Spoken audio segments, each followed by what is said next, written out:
Let's finish the clip and get Badnarik as a constitutional scholar's take on it. By the way, his website's constitutionpreservation.org, constitutionpreservation.org. Let's finish the clip. If they've been identified through their actions or specific statements that they no longer want to be United States citizens, well, by golly, let's help them.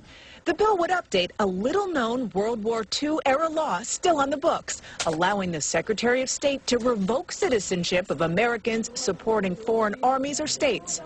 Authors say their goal is not only to strip Americans like Adam Gadot of legal rights as U.S. citizens, but to thwart an al-Qaeda strategy to train Americans with U.S. passports. Recruit American citizens who can train overseas and then use their American passports to re-enter our country for the purpose of planning and carrying out. If they knew they were a terrorist, you'd just arrest them. I mean, this is insane. Again, and what does Kagan say? It's your free speech. They want to arrest you. We have the Homeland Security MIAC reports. It's for veterans, returning veterans, gun owners. Continue. Attacks against us. Senator Joe Lieberman insists the bill is constitutional. Some legal experts disagree and call it dangerous. The government has such a broad understanding of what it means to provide material support to terrorism these days that really the most innocent, benign activity could subject the most harmless Americans to this extreme sanction. They're already using the Patriot Act tens of thousands of times for family violence, marijuana, you name it. Michael Badnarik, I mean, they think we're so ignorant. Is this not 100% the opposite of our republic? Absolutely. 180 degrees out from what we want. People need to understand that we have individual rights.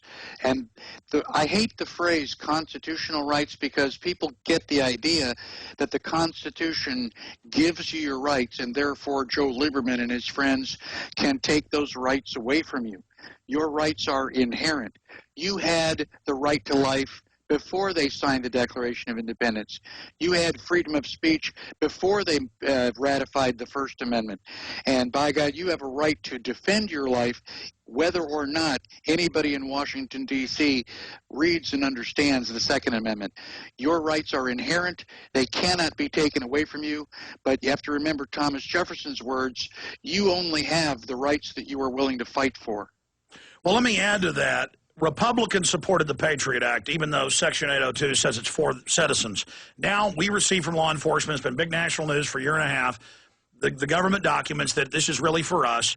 Now, Homeland Security admits American citizens are the main terrorists they want to get. People that want to end the Fed, we're terrorists. Ron Paul's bad. We're all, you know, Oath Keepers are seditious. That's Mother Jones. Arrest us all. So now a lot of conservative groups, you know, have got the headline, Hillary can revoke your citizenship, and that's what they can do if they get this through. I mean, this is for us. Understand that Adam Gadot's a CIA operative just to cut out a Goldstein to scare you. I had another question for you. It came in on an email ticket for Michael Badnarik. It says the 14th Amendment creates a second form of government, citizen, and turns us into federal citizens. If we do not correct our status back to the state nationals, we consent to be under the jurisdiction of the usurper, federal private government. Ask how he expects us to ignore the fact. So that's a question for you. I don't think you are ignoring this, but comment on it. No, I'm not ignoring it. And I actually mentioned this. I go over it during my Constitution class. But you have to understand that the government lies, cheats, steals, and murders. They are ignoring the Constitution, which is the supreme law of the land. Sending them a certified letter is not going to change the way that they interact with you. I mean, you may be correct. I mean, legally and technically you may be correct, but the government is going to come and put a bag over your head and whisk you away anyway. So while I don't disagree with it, I think we've gone too far to try to fix this with letters to the editor or voting.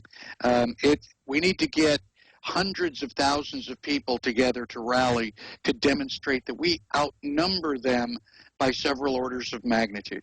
And by the way, at the G20 last year, a lot of the peaceful protesters had bags put over their heads for hours, a form of deprivation, taking the power of sight away from you, trying to panic you so you're in the dark.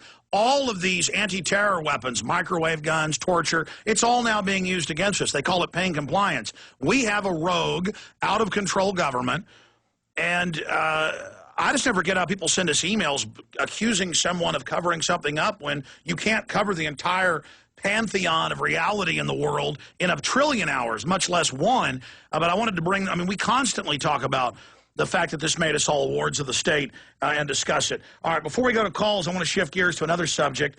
In fact, give me a document cam for PrisonPlanet.tv viewers, please, gentlemen, right here.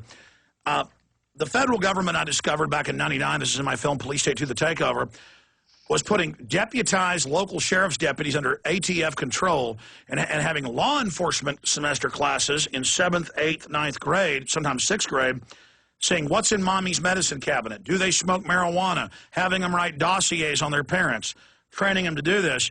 And now we've got this from the state of Texas, and we went to their website. It's confirmed, the TexasExperience.com, page 63. And this came in an email. We've confirmed that their child was given a 0 because they refused to fill it out in violation of the Fifth Amendment. And it's just the feds ordering school kids. It says every 10 years it's time for Texans to stand up and be counted. Since 1790, the United States has conducted a census of account of each of its citizens. Practice filling out the census form. It says name, place of birth, current address, does your family own or rent where you live, how long have you lived in Texas? How many people are in your family? How many females? How many males? What are their ages? How many rooms are in your house? That's for CPS to see if there's too many people. Oh, we live in an apartment. Oh, you're at risk. Boom. Well, and I've seen them take babies from people that are poor, just for being poor. How is your home heated? Oh, you don't. How many cars does your family own? How many telephones in your home? Is your home a farm? And, this is just incredible. And it even says, sounds pretty nosy, doesn't it? But a census is very important. This information is used for all kinds of purposes. So they're training the kids. I mean, this is, once they set the precedent to make them answer questions, the sky's the limit, Michael Badnarik. Oh, absolutely. Absolutely. The census is incredibly invasive, and people need to overcome their nervousness. The outside envelope says the law requires you to fill this out. That's not true. The Constitution requires government to ask, but you are under no obligation to answer it. And I mean, again, if Congress was actually doing something to protect your life, liberty, and property, it would be in your best interest to answer. But since Congress is out of control, the White House is out of control, oh boy, the Supreme Court is way out of control. It really doesn't matter whether you answer that or not.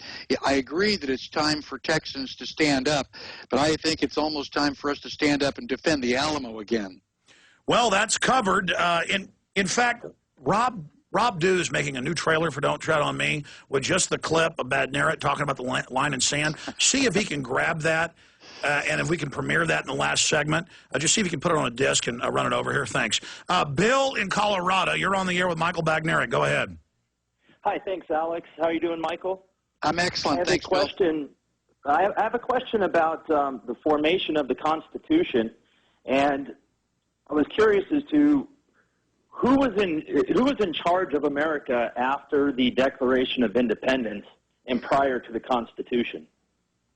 Well, the people who were fighting the revolution were kind of in charge. It was the Continental Congress out of Philadelphia. And they wrote the Articles of the Articles of Confederation. I'm sorry. That was the first Constitution. All federal laws had to be passed unanimously by all 13 states. If we were still under the Articles of Confederation, you'd understand how small the government would be, because you'd need all 50 states to be unanimous.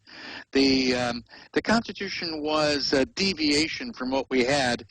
The Constitution was ratified by only 9 out of 13 states, and it centralized the government. Yeah, and people act like this is a conspiracy. They have seminars where they go, exposing the Constitution, the tyranny.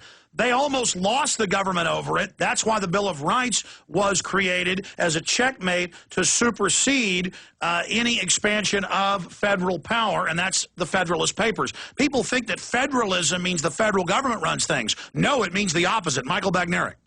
Absolutely. Alexander Hamilton's group, Alexander Hamilton was a monarchist. His group of people were nationalists. Thomas Jefferson's people were truly federalist, but Alexander Hamilton switched the labels, called his own group Federalists so he'd get support, and called Jefferson's group Anti-Federalists to generate hostility towards that group. So he was a spin doctor of his time. But he got dealt with. He did, in a duel.